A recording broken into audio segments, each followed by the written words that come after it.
नमस्कार, one India Hindi में आपका स्वागत है। मैं हूं राहुल पांडे। आगरा विधानसभा क्षेत्र राजनीतिक लिहाज से काफी महत्वपूर्ण माना जाता है।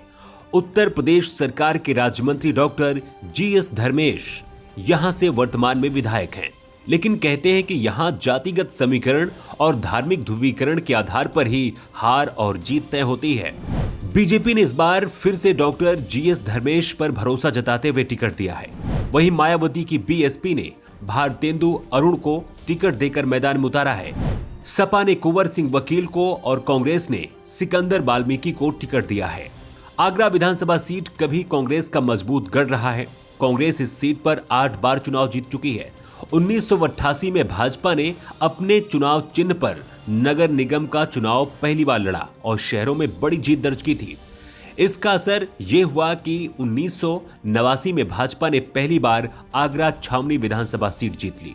बहुजन समाजवादी पार्टी ने साल 2002 में यहां से 1957 वाला दलित मुस्लिम गठजोड़ का फार्मूला अपनाया। फार्मूला फिर सफल हो गया। बसपा ने यह सीट भाजपा से छीन ली थी और यहां से लगातार 3 बार बसपा का विधायक जीता। लेकिन साल 2017 में भाजपा ने इस सीट पर एक बार फिर से जीत दर्ज कर ली।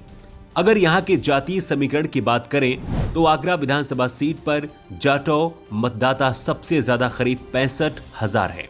इसके बाद दूसरे नंबर पर मुस्लिम मतदाता आते हैं जो कि करीब 55,000 हैं।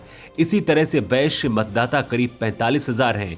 वाल्मीकि मतदाता करीब 20,000 और ब्राह्मण मतदाताओं की संख्या करीब 40,000 है। आगरा विधानसभा सीट की सबसे खास बात यह है कि इसी इलाके में ही ताजमहल, आगरा किला, ईदगाह, सदर बाजार, डिफेंस परिसर, Agra cantt railway station, Kheria airport, बिजली घर चौराहा जैसे चीजें आती हैं जो इसे खास बनाती हैं। अगर 2017 के विधानसभा चुनाव की बात करें तो यहां से बीजेपी के डॉक्टर GS धर्मेश ने 1,13,000 से ज्यादा वोटों से जीत दर्ज की थी। वहीं बसपा के गुटियारी लाल द्वेष 66,853 वोट के साथ दूसरे नंबर पर थे।